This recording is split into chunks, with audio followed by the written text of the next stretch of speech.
Hello students, I am Shivani Tewatia from Commerce Department of JSPG College। तो students, कोविड-19 का जो challenge हम सब फेस कर रहे हैं उसकी वजह से आपकी पढ़ाई का लॉस ना हो, इसलिए ऑनलाइन क्लासेस आपको प्रोवाइड कराई जा रही हैं। कोविड-19 से बचाव के लिए हमें गवर्नमेंट के सभी रूल्स और प्रिकॉशंस को पूरी तरह फॉलो करना है और घर पर रहते हुए ही ऑनलाइन क्लासेस के थ्रू अपनी पढ़ाई भी कंटिन्यू करनी है। तो चलिए आज का लेक्चर स्टार्ट करते हैं। आज की इस वीडियो में हमारा सब्जेक्ट है प्रिंसिपल्स ऑफ बिजनेस मैनेजमेंट, जो कि बीकॉम सेकेंड ईयर में है और ये इसका सिलेबस है। इसमें टोटल 5 यूनिट्स हैं और जो फर्स्ट यूनिट है वो इसकी इंट्रोडक्टरी यूनिट है।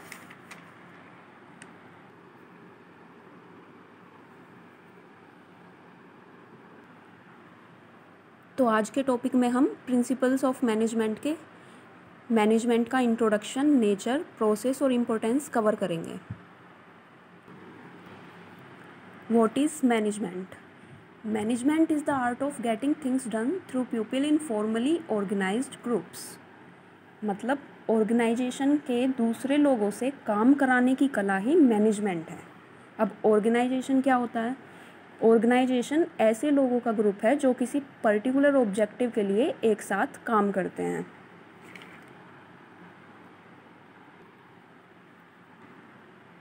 Management refers to a set of activities, planning, organising, decision making, controlling etc. Directed towards an organisation's resources, human, financial, physical and informational, with the aim of achieving organization's goals in an efficient and effective manner। मतलब organisation या संगठन का जो गोल या उद्देश्य है उसे achieve करने के लिए जो ऑर्गेनाइजेशन की रिसोर्सेज हैं, जैसे human resources, financial resources, physical and informational resources, उन पर planning, organising, decision making, controlling जैसी एक्टिविटीज़ को अप्लाई करना ही मैनेजमेंट है। इन शॉर्ट, किसी भी ऑर्गेनाइजेशन के गोल को अचीव करने के लिए उसकी जितनी भी रिसोर्सेज हैं उन्हें मैनेज करना ही मैनेजमेंट है।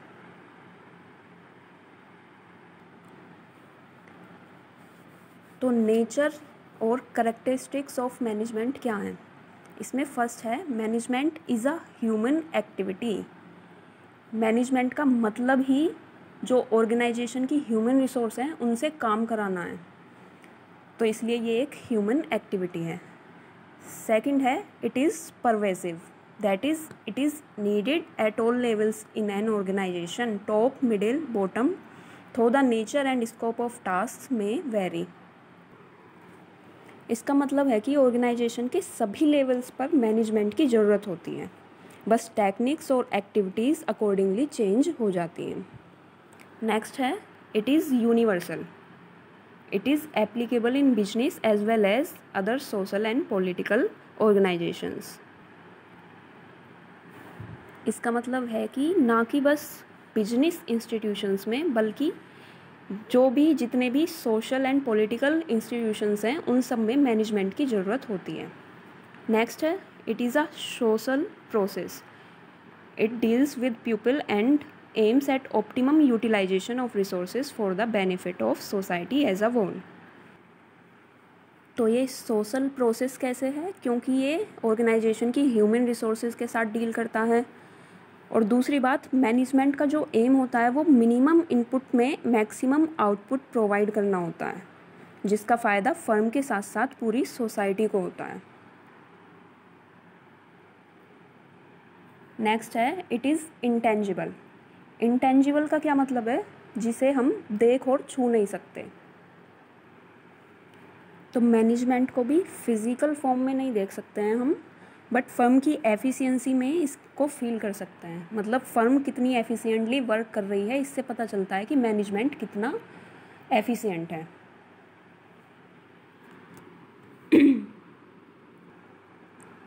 तो नेक्स्ट है, इट इज़ गोल ओरिएंटेड।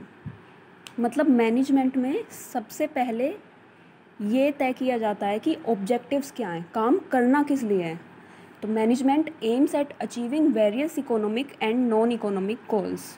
तो जो मैनेजमेंट है वो किस लिए काम करता है, कुछ इकोनॉमिक और कुछ नॉन इकोनॉमिक गोल्स को अचीव करने के लिए। इकोनॉमिक गोल्स मतलब जैसे प्रॉफिट या प्रोडक्शन इंक्रीज़ करना, ये सारे हो गए इकोनॉमिक गोल। और जो नॉन इकोनॉमिक गोल्स हैं इसका मतलब है जैसे ये इंश्योर करना कि फर्म स्मूथली और एफिशिएंटली वर्क करती रहे।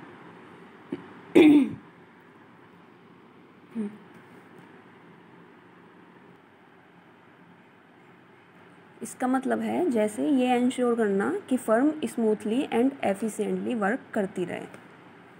तो नेक्स्ट है it is a group activity. Management involves getting things done through people in a formally organised group and aids in achieving individual as well as organisational goals. क्योंकि जो management है वो organisation के group पर apply किया जाता है, तो इसलिए ये ग्रुप एक्टिविटी है। नेक्स्ट है it is a system of authority. तो it is a system of authority. Authority होती क्या है, अथॉरिटी अपने सबॉर्डिनेट्स को ऑर्डर देने का राइट होती है। तो authority is the right to give orders and the power to obtain obedience from employees. And जो ऑर्डर आपने दिए हैं उसे कंप्लीट करने के लिए जिन पावर्स की ज़रूरत आपके सबॉर्डिनेट्स को होगी वो पावर उन्हें देना भी अथॉरिटी में आता है। नेक्स्ट है it is a distinct activity and dynamic activity. Management एक डिस्टिंक्ट और डायनेमिक एक्टिविटी है क्योंकि बदलते हुए बिजनेस एनवायरनमेंट में अकॉर्डिंगली डिसीजन लेना ही मैनेजर्स का काम होता है। नेक्स्ट है it is a science as well as an art. यानी कि ये जो मैनेजमेंट है वो साइंस है या आर्ट है, तो ये दोनों हैं। साइंस इसलिए है क्योंकि इसमें जो नॉलेज होती है वो साइंस की तरह ही सिस्टमेटिक वे में होती है। और आर्ट इसलिए है क्योंकि इसमें प्रैक्टिकल प्रॉब्लम्स को सॉल्व करने के लिए स्किल एंड क्रिएटिविटी की ज़रूरत पड़ती है। अब आते हैं मैनेजमेंट प्रोसेस या फंक्शंस पर। मैनेजमेंट प्रोसेस या फंक्शंस मतलब मैनेजमेंट में कौन कौन से काम किए जाते हैं। तो जो मैनेजमेंट के मेनली 5 फंक्शंस होते हैं जो प्रॉपर सीक्वेंस में ही किए जाते हैं। और जो इसके मेन फंक्शंस हैं वो हैं, फर्स्ट है प्लानिंग। प्लानिंग क्या होती है, जो काम फ्यूचर में किया जाना है उसके बारे में पहले से ही डिसीजन लेना कि कैसे करना है, कब करना है, कौन करेगा, यही प्लानिंग है। तो जो मैनेजर्स हैं वो सबसे पहले यही काम करते हैं कि वो प्लान तैयार करते हैं कि उन्हें फर्म के गोल अचीव करने के लिए क्या क्या काम करने होंगे और उन्हें कैसे कैसे करना है। तो इसमें जो काम किए जाते हैं वो यही है, what is to be done यानी कि क्या काम करना है, how it must be done कैसे किया जाएगा, when and where it must be done कब और कहाँ किया जाएगा, who is to do it यानी कि इसे कौन करेगा, how will results be evaluated यानी कि जो काम के रिजल्ट्स होंगे उनकी इवेल्यूशन किस तरीके से की जाएगी।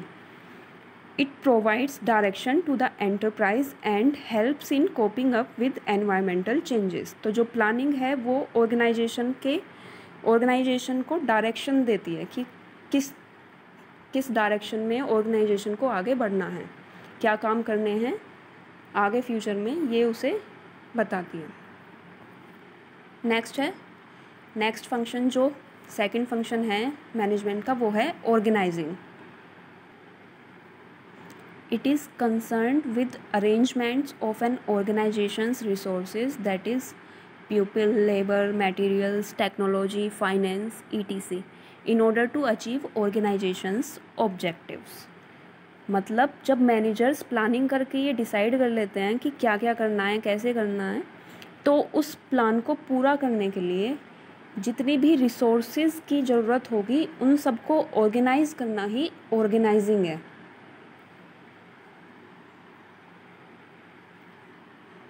A manager takes decisions about division of work, allocation of authority and responsibility and coordination of tasks with an organization। यानी कि ऑर्गेनाइजिंग में ही एक तरीके से इसमें ऑर्गेनाइजेशन के स्ट्रक्चर के बारे में डिसीजन लिया जाता है कि जो टारगेट सेट किए गए हैं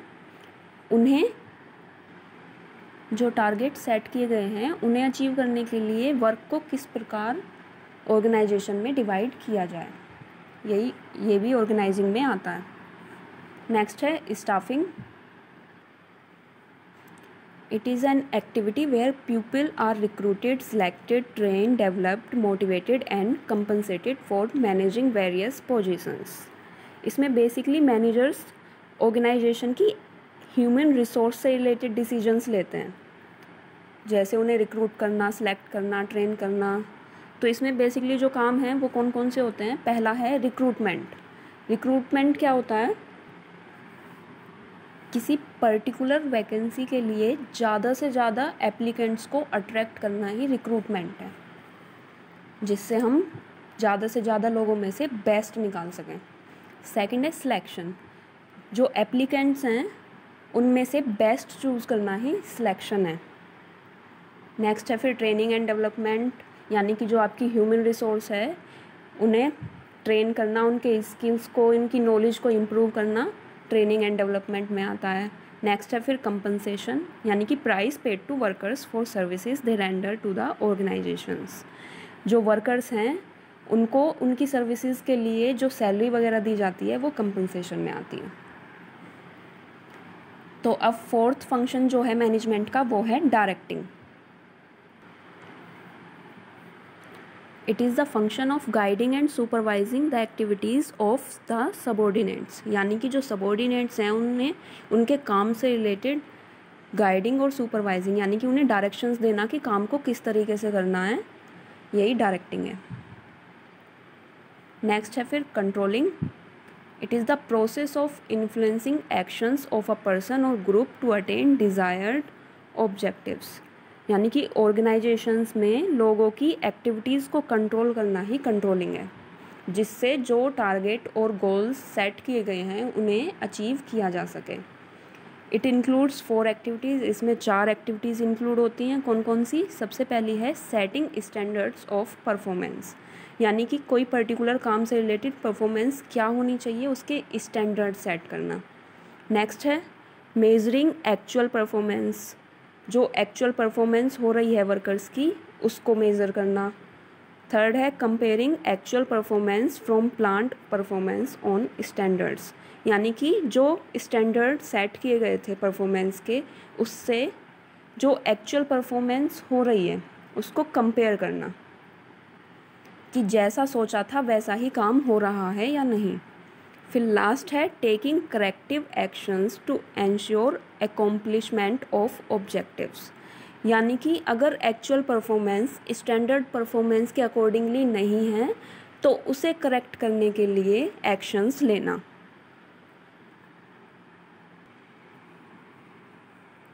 तो ये थे मैनेजमेंट के जो मेन फंक्शंस होते हैं, 5 फंक्शंस जो इसी सीक्वेंस में किए जाते हैं। यानी कि सबसे पहले क्या होता है प्लानिंग, प्लान तैयार करना कि क्या काम करना है और कैसे करना है। उसके बाद ऑर्गेनाइजिंग, उस प्लान के अकॉर्डिंग रिसोर्सेज ऑर्गेनाइज करना। फिर है स्टाफिंग, उस काम को करने के लिए जो रिसोर्सेज जिस तरह से ऑर्गेनाइज की गई हैं, यानी कि जो स्ट्रक्चर ऑर्गेनाइजेशन का तैयार किया गया है उसके अकॉर्डिंग ह्यूमन रिसोर्स को मैनेज करना। उसके बाद आता है डायरेक्टिंग, यानी कि जो ह्यूमन रिसोर्स है उन्हें काम के अकॉर्डिंगली डायरेक्शंस देना। And the last one is controlling. तो फिर कंट्रोलिंग में क्या होता है, कंट्रोलिंग में जो प्लान तैयार किया गया है काम उसी के अकॉर्डिंग हो रहा है या नहीं ये इंश्योर करना। तो planning, organising, staffing, directing, controlling, इसी सीक्वेंस में मैनेजमेंट के फंक्शंस वर्क करते हैं। फिर अब आते हैं इम्पोर्टेंस ऑफ मैनेजमेंट पर, यानी कि मैनेजमेंट की इम्पोर्टेंस क्या है, किसी ऑर्गेनाइजेशन में मैनेजमेंट क्यों किया जाता है और उसका अच्छा होना क्यों ज़रूरी है। तो इसमें फर्स्ट पॉइंट है ऑप्टिमम यूटिलाइजेशन ऑफ रिसोर्सेज। ये हम पहले भी समझ चुके हैं कि जो मैनेजर्स का काम होता है वो मिनिमम इनपुट से मैक्सिमम आउटपुट प्रोवाइड कराना है, जिससे जो हमारी फर्म की रिसोर्सेज हैं उनका ऑप्टिमम यूटिलाइजेशन किया जा सके और जो बिजनेस है उसके ऑपरेशंस की एफिशिएंसी को इंक्रीज़ किया जा सके। फिर नेक्स्ट है effective leadership and motivation. It helps the employees to work in harmony and achieve goals in a coordinated manner. It provides effective leadership and motivation to employees to work harder. इसका मतलब है कि managers जो हैं वो अपनी team को coordination के साथ काम करते हुए फर्म के गोल को अचीव करने के लिए मोटिवेट करते हैं। नेक्स्ट है sound industrial relations. A manager maintains balance between the demands of employees and organizational requirements, thereby helps to minimize industrial dispute। यानी कि जो मैनेजर है वो क्या काम करता है, जो एम्प्लॉयज़ की डिमांड्स हैं उसको बैलेंस करता है ऑर्गेनाइजेशनल रिक्वायरमेंट के साथ, जिससे ऑर्गेनाइजेशन में पीस मेंटेन करते हुए इफ़ेक्टिवली काम किया जा सके।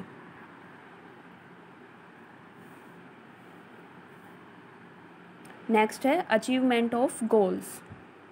It helps in realising goals with maximum efficiency by reducing unnecessary deviations, overlapping efforts and waste motions। यानी कि एक अच्छा मैनेजमेंट एफिशिएंटली और इफ़ेक्टिवली फर्म के गोल्स को अचीव करने में हेल्प करता है। नेक्स्ट है maintaining equilibrium. It helps an organisation to survive in a dynamic environment. A manager anticipates changes in the business environment and takes suitable steps in order to adapt the business constantly with the changing environment। यानी कि जो managers हैं वो changing business environment में accordingly decisions लेते हैं और firm को हर तरह की सिचुएशन में सर्वाइव करने में हेल्प करते हैं। नेक्स्ट है establishing sound organisations. Managers help in establishing a sound organization through effective authority and responsibility relationship। मतलब कि एक अच्छा मैनेजमेंट अपनी इफ़ेक्टिवनेस से एक बेहतर ऑर्गेनाइजेशन सेट करने में हेल्प करता है। फिर नेक्स्ट है reduces costs. A manager uses cost effective techniques to reduce production costs and increase output। Managers अपनी इफ़ेक्टिव टेक्निक्स से फर्म की कॉस्ट को मिनिमाइज़ करते हुए उसकी आउटपुट को मैक्सिमाइज़ करते हैं।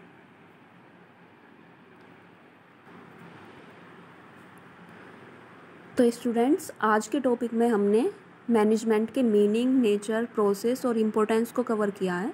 अगर इन टॉपिक्स में किसी को कोई प्रॉब्लम हो या कोई डाउट हो तो वो कमेंट सेक्शन में बता सकते हैं। Thank you.